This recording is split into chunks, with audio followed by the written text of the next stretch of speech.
Hello everybody, Retro Beard here again. How are you?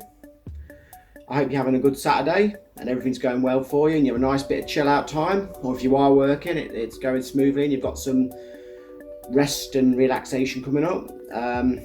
Today, it's going to be my usual retro ramblings formula. As usual, it's completely unscripted and it's me just going over anything that I've got to say or any news that I may have. I've got my tablet as usual just for reference point, so I have a remote chance of saying the things I want to say or hope or plan to say. I haven't got any games purchases this week to show because there's been a bit of a project I've been working on that I started a few weeks ago, and it's for a big video I'm trying to do. And although I've had a few roadblocks and hurdles and hitches in my plan for my video, well, I'll explain what happened. I'm doing a special video, and the footage I recorded, key footage that I could only do at that time, and it was irreplaceable because of what I was doing, like a complete noob that I am, I filmed it with the phone like that, so all of the footage is not proper full screen. You know how when phones record when you hold it like that, it's kind of, I don't know what you'd call it, but it's not the proper full widescreen format. So I'm still going to use it. I was seeing if there was a way of digitally restoring it, but no, it just makes everything the wrong shape and the wrong proportions. So I'm going to use it, and I've also got a few bits that were filmed correctly because although at heart I'm a little bit of a perfectionist at things, I think completing the project and doing something, even when it's not ideal and not perfect, it's still an achievement. And as I've said a few times, the show must go on, so I'm still going to finish this special video, and although it's far from as good as I'd hoped, it's still going to be out there. It's still going to contribute towards my selection and range of available videos for people to enjoy and consume, and hopefully it'll still be enjoyed in spite of its many flaws. And you know, I've not been doing this for very long, and before I started doing my Retro Beard channel, I had no experience in video editing, no experience in game capture. I've always been a fairly, I won't say quiet person, one-to-one sort of person. So I've never, recorded myself like this and talked to many people. So all of it's a learning curve, all of it's an achievement. So I'm trying not to be hard on myself, and I'm hoping you'll enjoy the video in spite of it. And as for release date, I'm hoping sometime next week. I'm not going to say an exact date. I've been doing the script. All the video footage is compiled and salvaged, so it's just the script. I'm writing the script down. I've nearly finished. Then it'll just be recording the script, which that don't take very long. So I'm hoping perhaps it might be next week, or it may be a Saturday video instead of this. We shall see. I'm not going to spoil it with the subject because it's quite special to me, and I'm hoping it'll be special to you. So we'll leave it at that. So today, although I've not got any purchases to show because of the cost and time of my project I've been discussing, I've got a few things to show you out of my collection that are fairly valuable, fairly rare and fairly special. So sometimes that's nice because we all like to show each other what we've got, because there's always a game we've not got that someone's got that we'd like, and we go wow. So I'm gonna do that. So I'm gonna put this tablet down, and I'm going to show you the first one. So the Sega Saturn. It's the PAL version of Shining Force 3. I'm not going to zoom it off camera too quick because I know some of you might want to see this. Make sure it's in shot. I hope it is. Now, I've been a fan of the Shining Force series since Shining Force was first released on the Sega Mega Drive or Genesis, and I love the game. At the time, I don't know how old I was, perhaps 11, 12, 13, absolute tops. I'd never played a game, a strategic role-playing game ever before, so it was all new to me. So you could say that genre, I cut my teeth on Shining Force, and so it's very special for that, and I love the whole Japanese anime vibes to it, and totally fantastic game. And number 2 was the same but even better. And number 3 came out, of course, on the Sega Saturn, and it was the full 3D graphics and everything being even better. It blew my mind. I never played it for hundreds of hours, but I did play it and I loved it, and it's a privilege to have it. And in Japanese regions, I don't know if people know this, which I'm sure some do and maybe some don't, this was intended to be a 3-part series. As strange as that's, but basically there was 3 chapters, and the PAL regions, and I'm assuming the US regions, the NTSC regions, only received the first of the planned 3. So for years that kind of drove me crazy, because I thought I'd love to play that, but you can get, dependent on whether you emulate or use original hardware, you can get modified ROMs that have got English language translation hacks on them. I eventually intend on getting the 2 chapters I've not got on reproduction discs, so I can play it on original hardware and really play it the way it was intended. So I'm really looking forward to that, and that's one of my to-dos. I mean, the reproductions, you can find them fairly affordable, so it is on my list of things to do, but in truth, I do need another a new Sega Saturn console. So I'm gonna pay out and get a nice one that's been redone and probably a refurbished one or something. Get a nice RGB SCART cable for my CRT. Get a Rad2X. I can play it on my 4K TV, so I can experience it on LCD and old school, and really live the full story and the full potential of it. I can't wait. It's one of my projects. When I do that, I will film it, so if anybody who is interested, like I am, they'll get to see it. So thank you for that. Next we have, in this very strange order, I'm doing a Street Fighter Alpha 2. Now, any fans of the series know how awesome this is.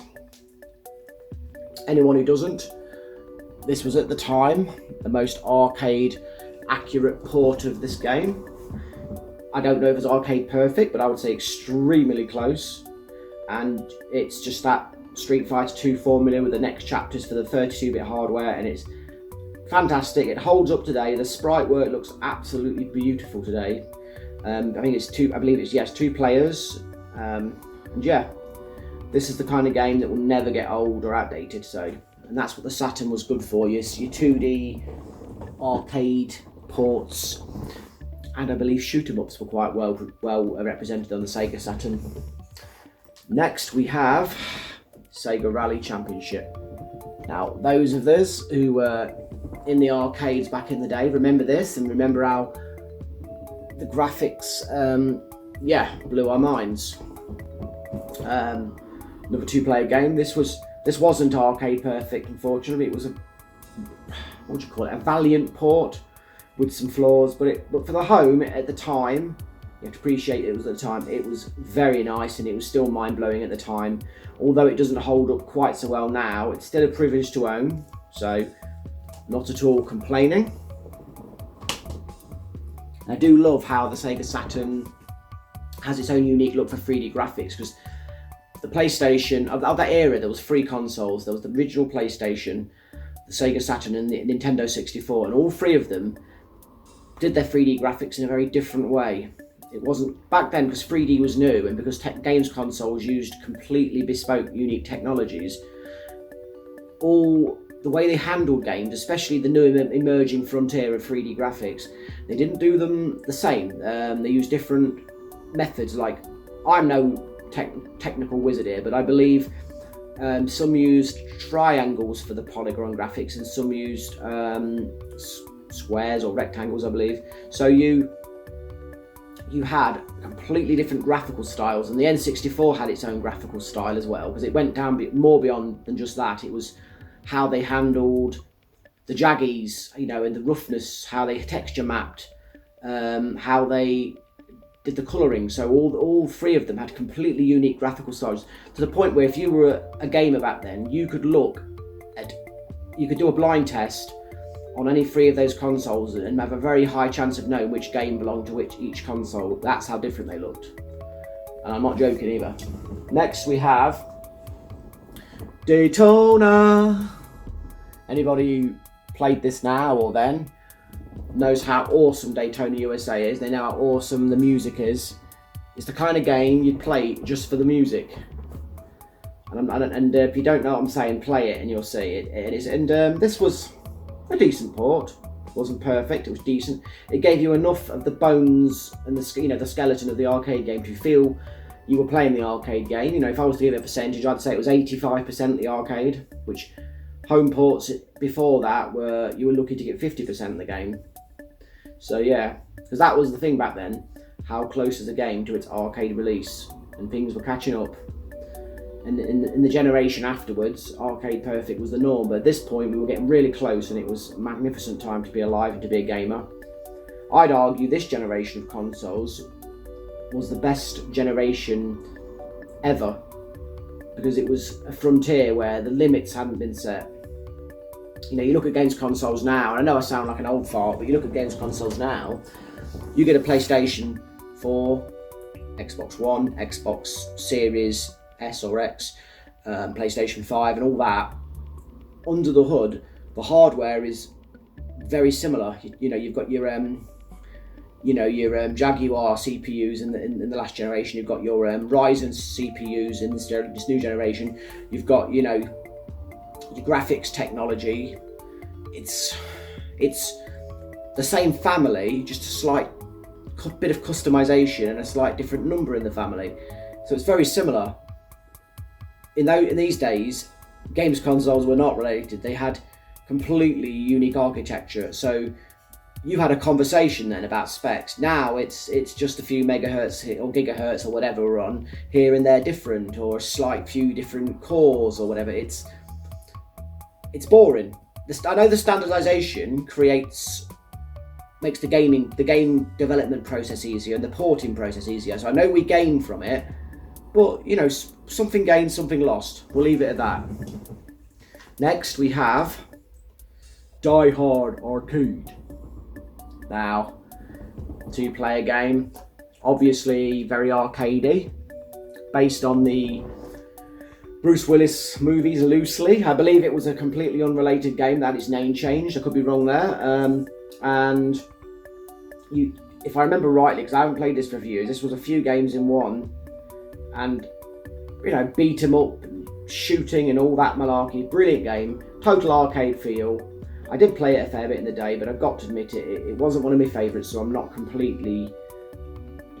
don't remember it in total detail, but it's great, so we'll leave it at that. I won't. Next we have Mystaria, the Realms of Law, or the Realms of, I can't read properly, one of the two. A 1-player RPG type game. A bit of a sleeper hit. A lot of people, when I posted this on Instagram earlier in the year, a lot of people seem to react to this game with a lot of love. I like it quite a bit. I need to play it again, put it simply. A lot of these games, when you've played thousands of games and some of them you've not played for 20 odd years or longer, you're allowed to forget, you know. And this seems to be a beloved game, so it deserves a playthrough. I mean, the graphics look quite tasty, and yeah, I believe it's a pretty well respected game. Next we have a game I do remember very well, Guardian Heroes, by the mighty Treasure, creator of Gunstar Heroes and many other beloved games. Maybe they might have created the McDonald's game in their early days, if I'm right. I believe I'm correct. They made that other game, Alien something, anyway, on the Mega Drive. But anyway, let's get to the point. Guardian Heroes, a 1 to 6 player, yes, 1 to 6 player beat 'em up game, where you've got different you can sort of go up and down in the landscape, and you can kind of jump into it. So it creates tactical things there, tactical elements. You've got powers, levels, multiple branching paths, decisions, light role-playing elements, a special massive beat-em up mode that I don't even know what you could say. Smash Brothers Gone Insane sort of thing. It's just if you get a Sega or Saturn, or you choose to emulate it, get this game. That's all I'll say. It's amazing. It's got. I like the sprite work. Some people say it's a bit rough, but I like it, and it's got such character. And the amount of unlockable characters in this game, I don't remember the number, but massive. Tons and tons of people and all different humour. It's just great. That's it.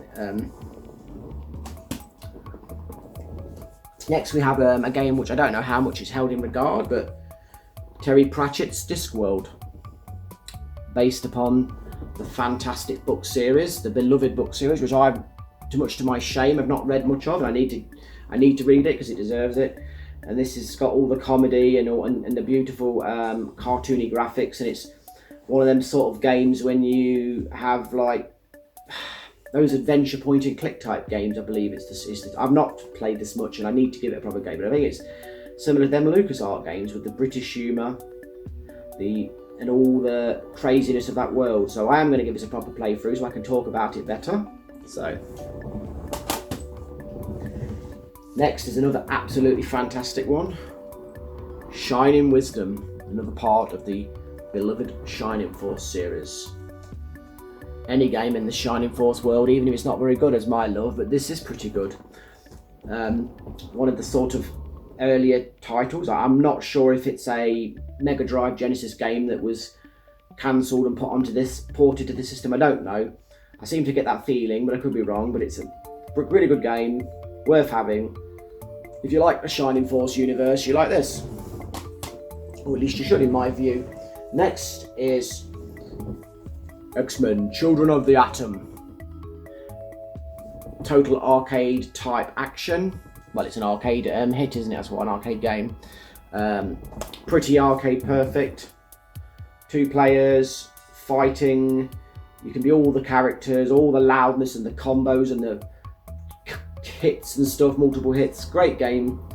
If you like Marvel, get this. That's all there is to it. Last but far from least, Street Fighter Alpha, the original one. Another one, pretty arcade close, if not perfect.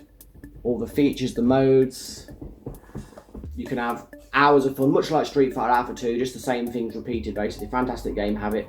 Now, Saturn is a great system to collect for in terms of quality and diversity and exclusives, or where it's not exclusive, it's in 2D games, usually the best version. 3D games a bit hit and miss, still worth having though. The downside is you're going to collect is some of the games are astronomically expensive, so you better get a mortgage or a bank loan or be rich in the first place, or it's a good time to go and get your career worked on so your salary quadruples.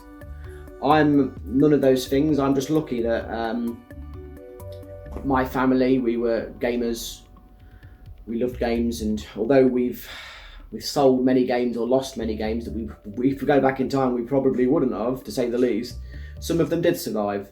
So this isn't me being, enjoying the fat of the land. This is just good fortune and coming from a gaming family. If I never had those games, I wouldn't be able to get them very quickly, to say the least. There's games I can't afford that I've not got, so don't feel bad if you can't get what you want as quick as you want. But just remember, when you save up and you get things slowly, there's a lot of pleasure because you've earned it, you've worked hard for it, you've sacrificed, and you will not take it for granted. So there's nothing wrong in acquiring a collection slowly. I mean, I did that with rebuying Suikoden 1 and 2. I spent a couple of years to get them. I saved, I bargain hunted, I was patient. I even used some birthday money and things, because Suikoden 2 was, although we used to have it, we haven't got it anymore, so it was well out of my price range. You must know that if you're into gaming, Suikoden 2 costs a fortune. I was patient, and I also was very tactical. How I got Suikoden 2 and saved money was I bought all the parts for it separately. Now, if you're well off, that probably sounds hilarious, but for those of us who aren't, make your money stretch, be resourceful. What I did was I bought the covers, the inserts cheaply. I got a PlayStation 1 box with a game that I didn't like, a rubbish game like Mary, Kate and Ashley or something that I got sent to me by accident. And I then got the disc in a bargain. So my Suikoden 2, complete copy minus the instructions, I'm sorry to say, I spent about 60 quid. Now, anybody who knows this knows that it usually goes for well over 200. Now, 60 quid's a lot of money for me for a game, but you can do it. You've just got to be savvy and patient. Play the long game. You don't have to have everything now.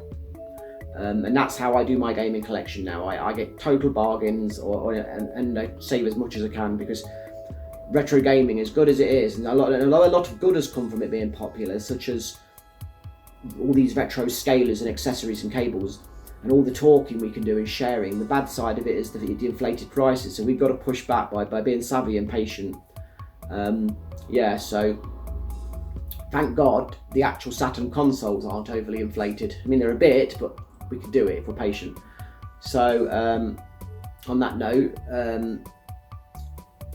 thank you for all of my support on here, and all my comments and kind words and the likes. I really appreciate it. It means the world to me. And thank you for all my support on my social media, especially my Instagram, because my other accounts are satellite accounts. They just, they duplicate the posts to share the content, but my main for posting and actually active presence is Instagram and YouTube at the minute. Although I've got a Twitch account, I haven't done anything on it yet, because I'm getting to grips with all the YouTube. So I stretch myself too thinly. I could do a bad job of everything, so I wanted to do a good job on a few and build up. I may even start streaming on YouTube. I'll see how I feel, because I quite like what I'm doing right now. So anyway, you have a great weekend, everyone. Thank you very much. Take care of yourselves. And as I said before, if you enjoy my content, please like, subscribe, share, click the notification bell. Well, with that said, thank you very much, and I'll see you later. This is Retro Beard signing out. See ya.